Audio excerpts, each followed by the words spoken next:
The pitch to Zeus, trying to get to the outside, and he does. Touchdown Raiders from 4 yards out behind Jackson Barton, the left tackle. You just watch the tackle's going to pull. You just watch the toss. They seal the edge. You get a good block by the receiver. Who is the most important offensive player on the Las Vegas Raiders? We'll talk about that, plus your comments here on the Put On Raiders podcast. Welcome to the Put On Waivers Media Group, home of the Put On Raiders podcast and the Student Body Right podcast. This is your place for the best breakdowns and the best insight for those who fight on and bleed silver and black. Now, here are your hosts, Dwayne Douglas and Ryan Holmes.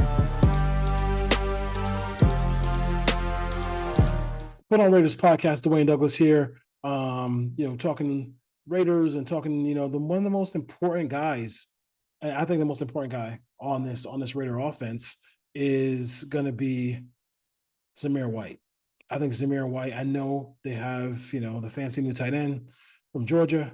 They got Jacoby Myers. They got Trey Tucker. They got Michael Mayer. They got Devontae Adams. All those guys are important, but, everything that they do is going to be off of the running game.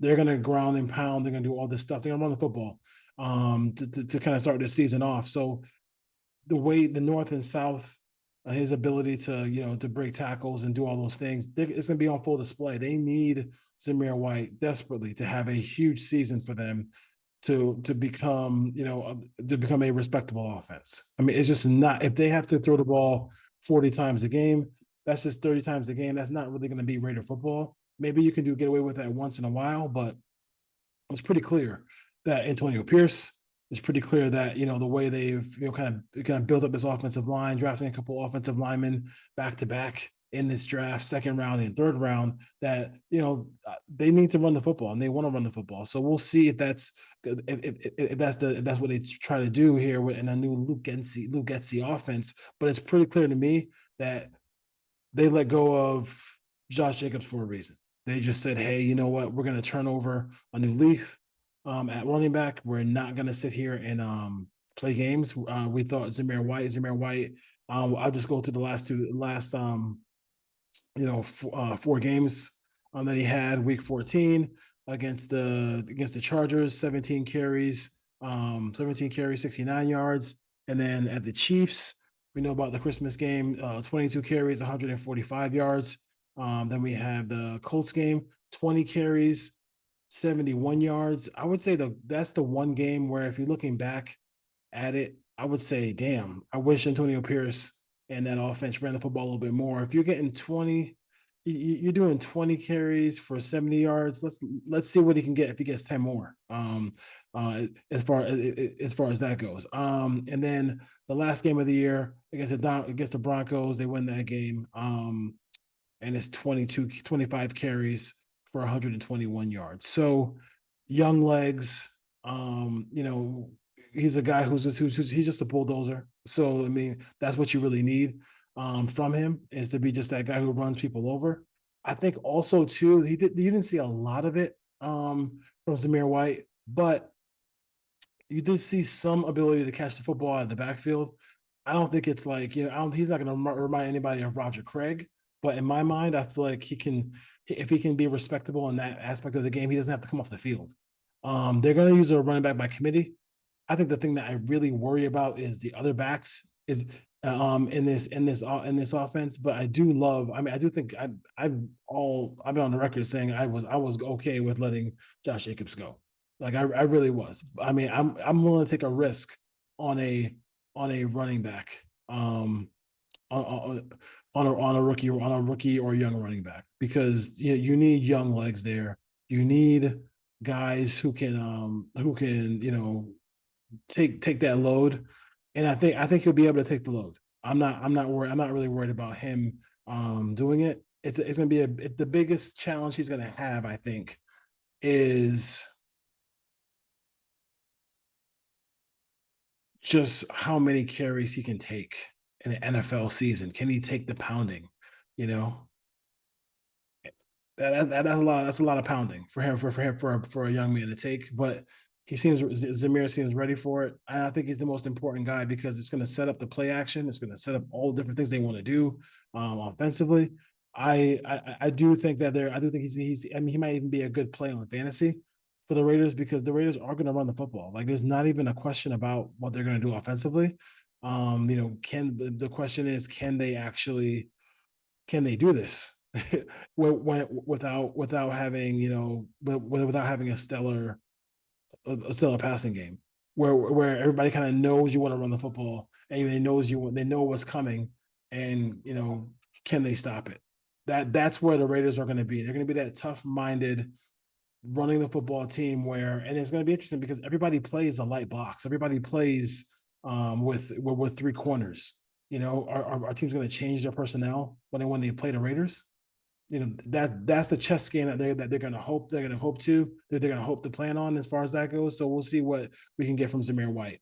I think the one thing I don't like about the Zamir White experiment is while I like Zamir White, I don't like his backup Alexander Madison. Like Alexander Madison, he didn't do a good job in Minnesota. He was suspect in Minnesota.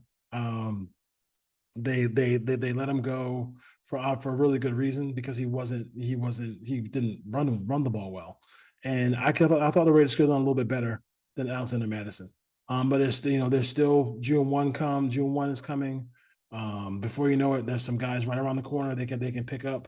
They picked up some really good veteran wide receivers, so I think the Raiders will do a good job picking up a veteran running back if they want to. But they might like the room, and I think when you add Dylan Labry to the mix, and you got Amir Abdullah, you have Britton Brown, who knows what he's going to be. We'll see what happens as far as that goes. But there are guys on this. The guys on this. I don't love the room I don't love the room with the exception of Zamir White. I do like Zamir White a lot, and I think Zamir White also. We'll see what he can do in the pass protection as well. Can he protect the passer? When it's time to do play action, because 1st and 10, you're not always going to run the ball on 1st and 10. There are going to be times where you just play action off of that. Maybe he rips a 12-yard run. The next drive, Luke Getz, he might want to do a play action fake, get the ball down there to Brock Bowers, something like that, or Devontae Adams. You're going to need him to go ahead and be a willing and be a really good blocker in that situation. Let's roll over to some of your questions. So I'll put the questions on the screen, not questions, but some of your comments on the screen. So one from T Leon 858. If that's San Diego, and I feel you. Let's go to, he said AOC needs to go from a last to mid-tier quarterback, and Tyree needs to show up. I agree with that. Begin the season with begin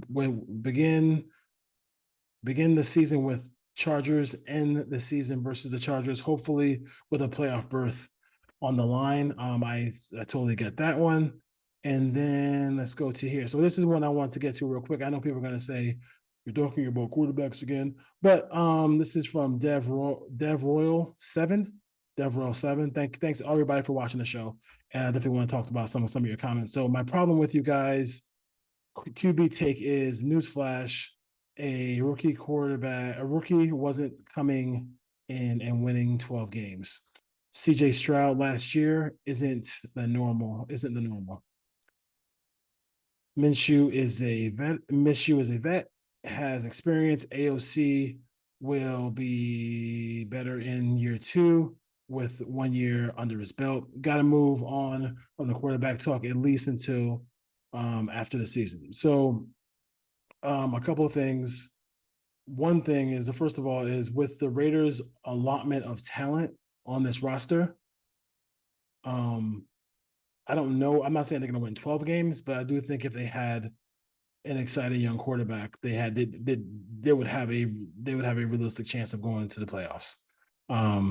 As far as that goes, Stroud, what he did in year 1 may be an eye-opening epiphany, eye-opening experience, whatever.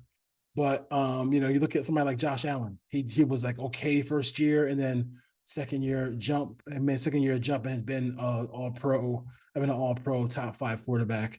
ever since then too. I know Tua is not a great quarterback, but Tua is a guy. I think if we got a young quarterback and came into a situation, would be situations very similar to Tua, because Tua comes in with a bunch of different weapons and he just gets the ball to those weapons as quickly as he can.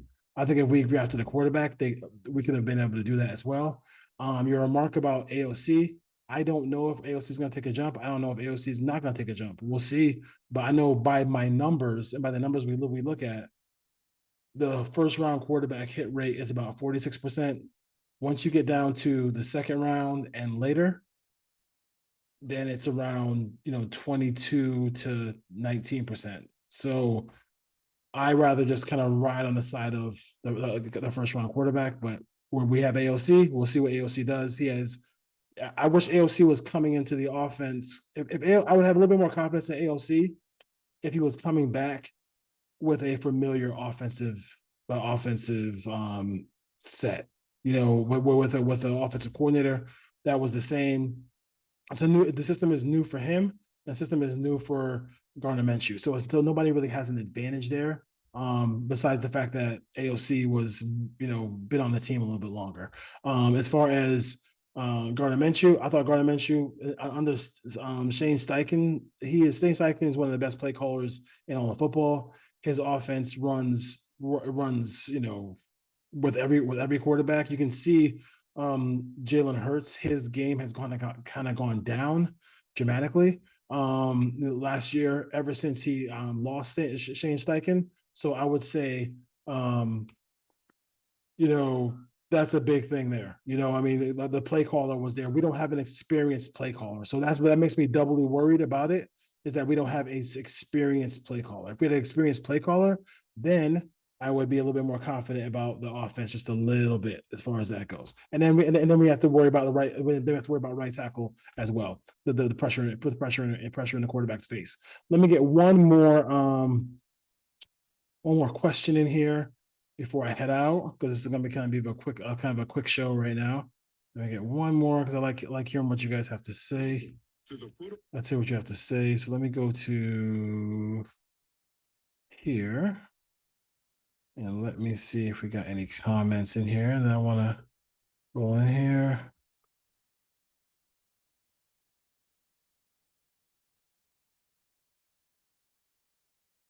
All right, so we got, let's see here. We got OG _STR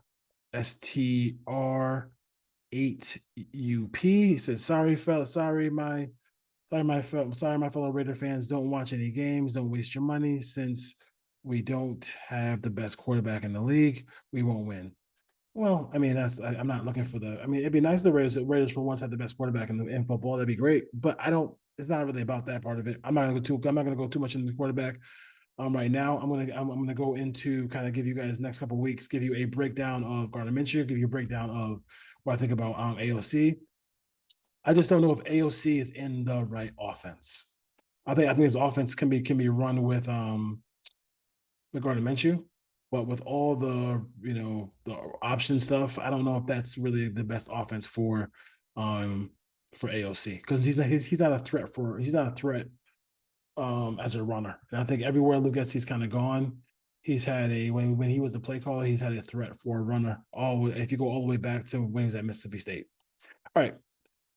Check out Student Body Right USC podcast for you USC fans, and then also check us out here on the Put On Raiders podcast here, talking everything Las Vegas Raiders here as well. So, all right, folks, take care. Have a great day. Have a good morning. All that good stuff. We'll see you next time. Peace.